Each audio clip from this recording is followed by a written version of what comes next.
Salut tout le monde, c'est Mighty Grass et bienvenue sur cette chaîne YouTube. Aujourd'hui, présentation d'un personnage pirate.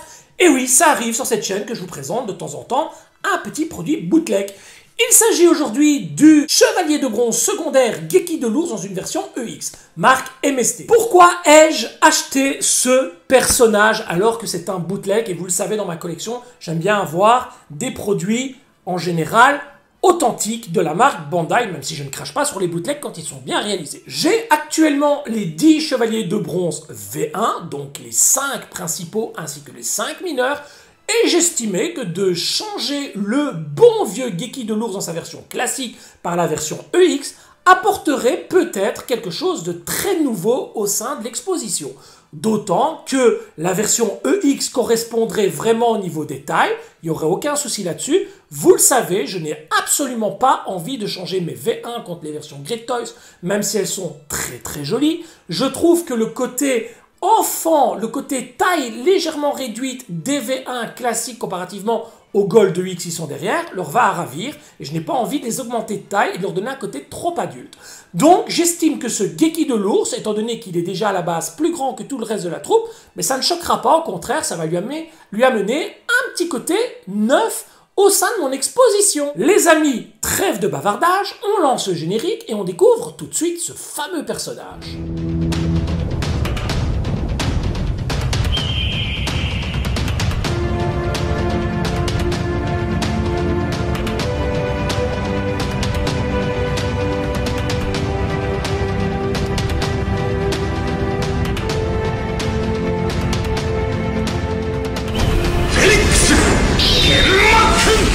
C'est du pirate, ne vous attendez pas à une boîte exceptionnelle, ne vous attendez pas à une notice de montage. C'est du plus simple appareil, une boîte pour le transport, made in China. Ça fait étrangement penser aux boîtes sur carton des versions japonaises. Nous avons ici MST et rien de bien spécial. Allez, on regarde ce qu'il y a à l'intérieur. C'est du brut de décoffrage. Vous avez droit à un blister avec toutes les pièces de l'armure, en tout cas presque toutes, vu que vous retrouverez le casque et les protège-mains dans ce petit sachet, les chevelures, les mains, les visages, le corps du personnage, la petite attache du cou, et enfin la partie abdominale qui viendra épaissir le corps pour pouvoir accueillir le plastron qui est à cet endroit-ci. Voilà. On va déballer tout ça et on va regarder ça un petit peu plus près, notamment les visages, les cheveux et les mains. Au niveau des pièces de l'armure, on voit c'est très très foncé, hein. C'est plutôt pas mal, on verra tout à l'heure au niveau du montage de plus près, mais vous voyez, c'est quand même relativement bien foncé et ça a l'air assez volumineux. Pour ce qui est des mains, on a droit uniquement à 3 paires de mains, et là vous voyez tout de suite qu'on a une sacrée bavure sur un des doigts, c'est pas très propre. Les chevelures avant et arrière pour porter avec le casque ou sans le casque.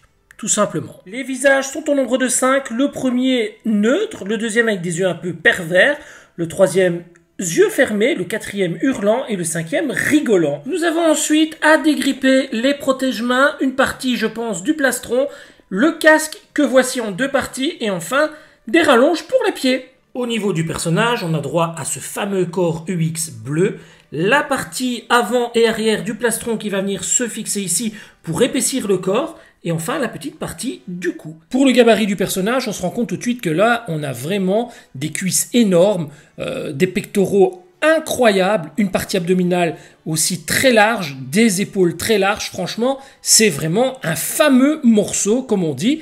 Alors, je ne vais pas vous faire un test de rigidité comme ça sert à rien. Il va falloir au moins, au minimum, lui mettre les jambes, sinon là, forcément, il ne bougera pas. Donc, on va essayer de le monter un minimum. Avant de monter les pieds, il y avait ces petites rallonge qui permet de remonter un petit peu la hauteur des pieds du personnage. Vous venez le placer comme ceci, vous voyez, il y a une petite encoche. Et par contre, ça, je pense que ça se retire. Voilà, il faut faire attention de ne pas abîmer la pièce. Je trouve ça ridicule, honnêtement, qu'il faille le dégripper parce que ça va toujours laisser une petite trace, une petite marque. Voilà, on va essayer de le tourner tout doucement sans casser. Mais ça va, ouais, regardez, ça va laisser une petite marque. Ça, c'est un peu dommage, ils auraient pu le prévoir et le retirer déjà à la base. Voilà, ça m'ennuie un petit peu. Je vais essayer de le retirer proprement. Mais voilà, ça laisse quand même une petite marque. Regardez, c'est dommage. Ça, c'est vraiment dommage. Maintenant, c'est pas catastrophe non plus. Alors, on va mettre la petite trace sur l'intérieur, ce sera moins visible que sur l'extérieur du pied, bien qu'il y en ait une de chaque côté. Regardez, une petite trace de chaque côté, je ne comprends pas pourquoi. Et ensuite, on va venir replacer le pied. Alors, le pied, il est très dur à mettre, mais ça se place quand même relativement facile. Du coup, je fais pareil pour la seconde pièce. Oh, là, c'est parti tout seul. Et là, on voit rien du tout, quasiment rien en tout cas.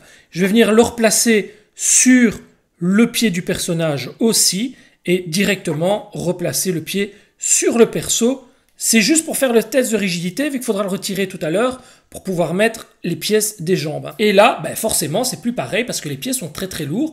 C'est du métal plein et franchement, voilà. Au niveau des rotules, ben, celle-ci a tendance à se laisser aller, mais quand je vous dis qu'elle se laisse aller, elle est quand même bien rigide malgré tout. C'est tellement les pieds sont lourds. Les pieds, quant à eux, pour les tourner, waouh, ils sont vachement costauds.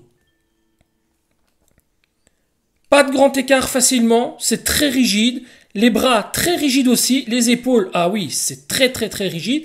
Le buste se lève pour laisser place au plastron. La tête, ben c'est bien, le cou se bouge bien. Tout est bien rigide. On va venir tout de suite lui placer cette pièce abdominale qui permet d'épaissir ben, sa partie abdominale pour pouvoir accueillir tout simplement le plastron. Donc je pense que cette partie va venir comme ça et l'autre forcément dans le dos. Et ça se clipse tout seul, voilà. Attention pour la première pièce, j'ai un petit peu chipoté hors caméra. En fait, vous prenez la pièce que voici, vous venez la placer, mais attention, elle ne tiendra pas, forcément. Elle ne peut pas se fixer directement. Vous la maintenez comme ceci, et vous venez tout simplement la refermer avec le pied, comme ça, en enfonçant bien le pied à fond, pour que la pièce, en fait, elle vienne tout simplement se fixer. Voilà, comme ça, elle ne bougera pas. Et ensuite, vous venez tout simplement récupérer la genouillère que vous venez enfoncer de cette manière. Et vous avez la jambe qui est tout simplement placée. Vous voyez, ce noir est vraiment magnifique. Noir, bleu nuit. Très très joli. Évidemment, on fait pareil pour la seconde jambe.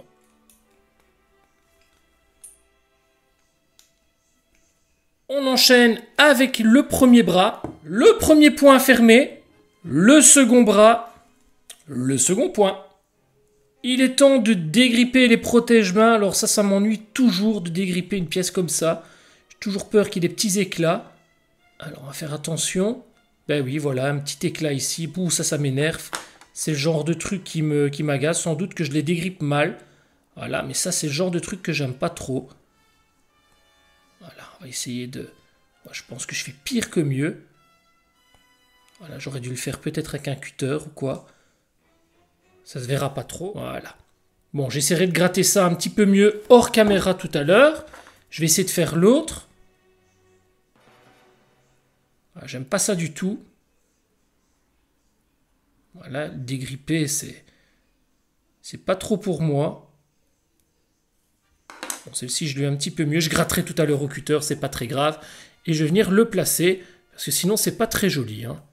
Franchement, voilà. On enchaîne ensuite avec le plastron que je vais ouvrir en deux et placer directement autour du corps du personnage.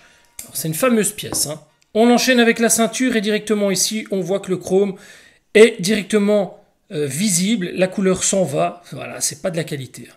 Ici, même au niveau de l'ouverture, j'ai l'impression que ça va casser très facilement. Voilà, regardez, ici, on voit tout le chrome. C'est pas top qualité. Mais bon, on sait une fois encore ce qu'on achète. Ça reste du bootleg avant tout.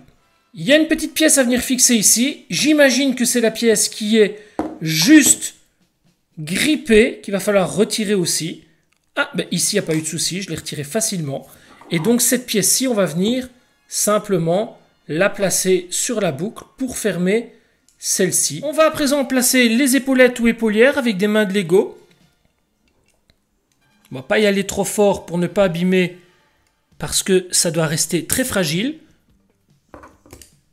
C'est rentré assez facilement. Vous voyez, c'est très brillant. Un petit coup de linge très doux tout à l'heure pour bien essuyer toutes les traces de doigts. Mais c'est très brillant et très foncé. Franchement, elle est très très belle cette armure. On va à présent placer le visage et on va tenter avec le visage neutre dans un premier temps. Voilà, je pense que c'est le mieux pour l'instant. On va placer la chevelure arrière. On va placer la mèche de cheveux sur l'avant. On dégrippe la partie arrière du casque. Ouais, là, c'est vraiment mal fichu. Regardez, on a une partie comme ça. Ça, c'est vraiment pourri tout plein. Ouais, ça, c'est vraiment con, par contre. Ouais, ça, c'est d'office une petite trace. Hein, quoique... Ah ben non, ça va, je l'ai bien eu. Quoique non, il y a une petite trace quand même. Alors, on va essayer de la gratter proprement. Et vous voyez, j'ai pas d'ongle en plus. Voilà, ça reste correct. On va placer la pièce à l'arrière. Voilà, n'ayez pas peur de bien l'enfoncer. On récupère enfin le casque et vous voyez, on a un petit peu de peinture ici. C'est pas parfait, honnêtement, ça reste quand même perfectible. Voilà, le casque est placé correctement. L'armure est plus ou moins bien réglée. Il n'y a pas trop de soucis au niveau de la tenue des pièces. C'est une très très belle figurine. C'est pas parfait, certes, il y a quelques petits défauts comme le pet de peinture ici ou les petites pièces dégrippées ici qui ont malheureusement laissé quelques petits pets de peinture, mais malgré tout, ça reste quand même une très très belle figurine. Je vous ai sorti le bon vieux Geki version classique de la vitrine pour vous faire un petit visu avec la nouvelle version EX, donc je le rappelle, de la marque Pirate Bootleg MST. Vous voyez tout de suite qu'on est devant deux personnages quasiment de la même taille. On est vraiment sur peut-être un demi-centimètre plus grand pour la version EX comparativement à la version classique. Alors tout le reste est en faveur de la version EX, bien entendu. Regardez les dessins des muscles, etc. C'est quand même vachement plus joli, une version EX. Maintenant, la peinture, je la trouve quand même relativement foncée. Je vais pas vous mentir que j'aurais bien aimé avoir légèrement plus de clarté sur l'armure.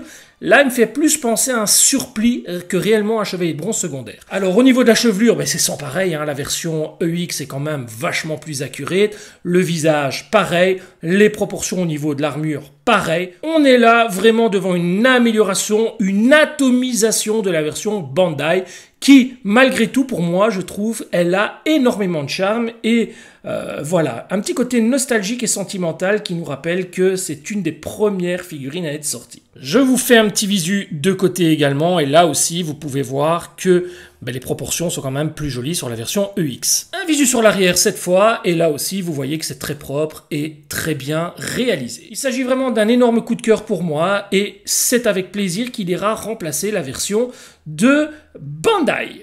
Alors évidemment, histoire d'avoir un côté homogène avec le reste de la troupe, il lui faut impérativement un lycra. J'ai récupéré le lycra de la version de Geki Bandai. Ce lycra est un peu petit pour cette version EX, donc elle est un petit peu étirée sur l'arrière. On s'en fiche, ça ne se verra pas. Par contre, je ne vais pas m'amuser à le poser dans des poses abracadabrantes. Je vais le laisser comme ça parce que sinon le lycra va sortir d'office des jambières.